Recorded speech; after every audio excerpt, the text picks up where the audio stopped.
পহেলা বৈশাখের দিন যশোর শহরের অবস্থা যে এমনটা হবে এটা তো আগে কখনোই ভাবিনি। তাহলে চলো তোমাদেরকে দেখাই। পয়লা বৈশাখের দিন সকালবেলা স্নান করে পুজো দিয়ে তারপরে হলো এই যে এটা বিকেলবেলা রেডি হয়ে গেছিলাম। রেডি হয়ে যাওয়ার আগে চিন্তা ভাবনা আগে থেকেই ছিল যে এই ব্যাংকটা আজকে উদ্বোধন করব। মামনির জন্য আর বাবুর জন্য দুজনের জন্য দুইটা ব্যাংক কিনে নিয়ে আসা হয়েছিল, আর কিছু টাকা আগে থেকেই জমিয়ে রেখেছিলাম এই দিন ছাড়তে হবে তাই জন্য। বাবারা তো প্রতিদিনই বলে যে মা টাকা দাও ব্যাংকে ঢুকাবো, কিন্তু এই দিনটার জন্যই অপেক্ষা করতেছিলাম। নতুন বছর শুরুর দিন এই কাজটা করব, এটাই আগে থেকে চিন্তা ভাবনা করে রেখেছিলাম। আমার বাবা তো টাকা ঢুকাতে পেরে মহা খুশি, সে কিন্তু ভীষণ মজা পাইছে। কারণ আগেরবার ব্যাংকের টাকা ভেঙে তারপর হলো এই যে বাবুকে সাইকেল কিনে দেওয়া হয়েছিল, এজন্য ও একটু মজাই পেয়েছে। আর তারপর কিন্তু এই যে আমরা বেরিয়ে গেলাম যশোরে পৌর পার্কে যাব, সেটাই চিন্তা ভাবনা করেছি।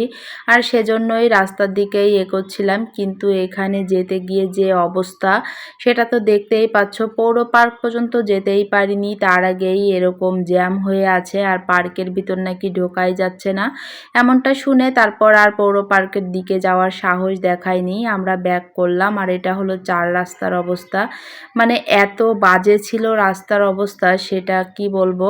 সবাই বলতেছিল ঈদের দিনেও এত ভিড় হয়নি, আসলেই এতটা ভিড় আগে কখনোই দেখা হয়নি।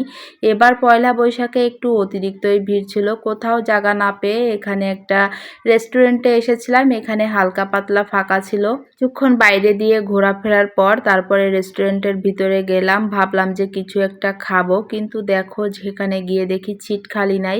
আর সবাই তো দাঁড়িয়ে আছে যে উঠলেই বসে যাবে এমন অবস্থা। তারপর আর কি এসির বাতাস একটুক্ষণ খেয়ে আবার বেরিয়ে আসলাম। খাওয়া তো হলো না, এসির বাতাসটাই একটু গায়ে লাগানো হলো।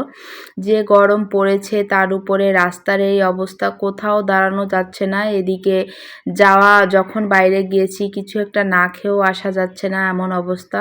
তারপর আমরা অল্প অল্প করে কিছু খাবার অর্ডার করেছি। প্রথমে 1 প্লেট মোমো নিয়েছি, সবাই মিলেই খেয়েছি, কারণ বেশি খাবার নিলে কিন্তু খাওয়া কষ্টকর হয়ে যাবে। তারপর ওখান থেকে একটা পার্সেল নিয়েছি, সেটা বাসায় গিয়ে খাবো। আর এখন একটু ফুচকা খাচ্ছি, 2 প্লেট ফুচকা নিয়ে আমরা এই যে 4 জন খেলাম। আর তারপর তোমাদের দাদা ভাই অফিসে যাবে, তাই বলল যে তোমরা বসে বসে আইসক্রিম খাও। হলো আমি একটু অফিস থেকে আসি, তার জন্যই এই যে এখন আইসক্রিম খাচ্ছিলাম। অবশ্য তোমাদের দাদা ভাইও আইসক্রিম খেয়ে তারপর অফিসের দিকে গেছে আর কি।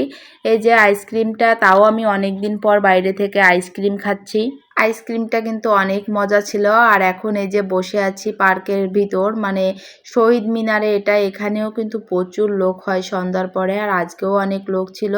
বাবুর সঙ্গে একটু দুষ্টুমি করতেছিলাম, বাবু আইসক্রিম খাচ্ছে আর ওকে একটা বাসি কিনে দিয়েছিলাম, সেটাই বলছিল। আর বাসায় যে পার্সেলটা নিয়ে এসেছিলাম সেটা সেখানে ছিল ফ্রাইড রাইস, তারপরে চিকেন ফ্রাই, আর ছিল এই যে ফ্রেঞ্চ ফ্রাই, এটাই পার্সেলে ছিল। এটা খুব মজা করে খেয়েছি। তোমরা কে কিভাবে পহেলা বৈশাখের দিনটা পালন করেছো অবশ্যই কমেন্টে জানিয়ে যেও। আমাদের দিনটা তো এমনই ছিল, ভালো লেগেছে, তার ভিতর অনেকটাই কষ্ট হয়ে গেছে, ঘুরতে পারিনি কোথাও, শুধু শুধু সময় নষ্ট, এইটাই আর কি।